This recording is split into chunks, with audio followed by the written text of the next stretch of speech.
मैं तो आज भी कह रहा हूं कि हेमंत बिस्वा जी हो और शिवराज चौहान जी, सबसे पहले झारखंड के आदिवासियों से माफ़ी मांगनी चाहिए। शिवराज चौहान जी को इसलिए कि उन्हें अगर थोड़ी सी भी अगर आत्मग्लानि का बोध हो या उन्हें थोड़ी सी भी लज्जा हो, तो उनके कार्यकाल में जिस प्रकार एक आदिवासी युवक के मुंह पे मूत्र त्यागा गया,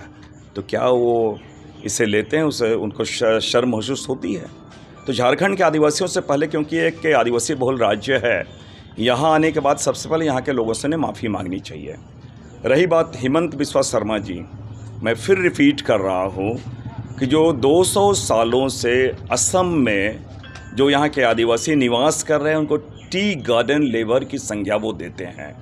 उनके बारे में उनका क्या ख्याल है? यहाँ आने के बाद जिस प्रकार वो बार बार आदिवासियों के प्रति प्रेम जता रहे हैं, किस मुख्यमंत्री को असम में उन्होंने रिप्लेस किया, वो भी हेमंत शर्मा जी बताएं, जरा विश्वास में बताएं। तो ये सारी चीज़ें, एक बात मैं लगातार और देखा मैंने मीडिया के माध्यम से, बार बार बांग्लादेश घुसपैठियों की बात कर रहे हैं। अगर थोड़ी सी भी उनमें नैतिकता है हेमंत बिस्वा शर्मा जी, तो असम में घुसपैठियों के बारे में उनका क्या ख्याल है? और उनको तो सबसे पहले दोनों मैंने मुख्यमंत्री, दोनों भी हमारे जो प्रभारी बने हैं, उनको आपके शिवराज चौहान जी, हेमंत बिस्वा शर्मा जी, वो अगर घुसपैठिए की बात कर रहे हैं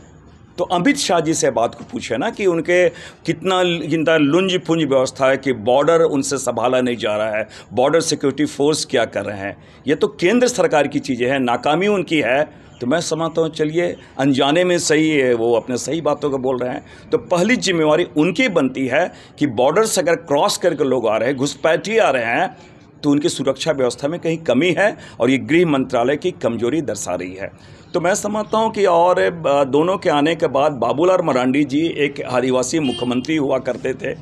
और उनके प्रति भी एक उनको विश्वास नहीं, भारतीय जनता पार्टी को विश्वास नहीं है, बाबूलाल मरांडी जी पे विश्वास नहीं है, वो अध्यक्ष हैं, तो दो और लाए गए हैं। तो ये इस प्रकार के और मुंगेरी लाल के हसीन सपने वो देखें आगामी चुनाव में, विधानसभा के चुनाव में। और ये मैं कह सकता हूँ कि भारतीय जनता पार्टी वो जो है, ये आगामी विधानसभा का चुनाव मुंगेरी लाल की हसीन सपने की तरह ही होगी।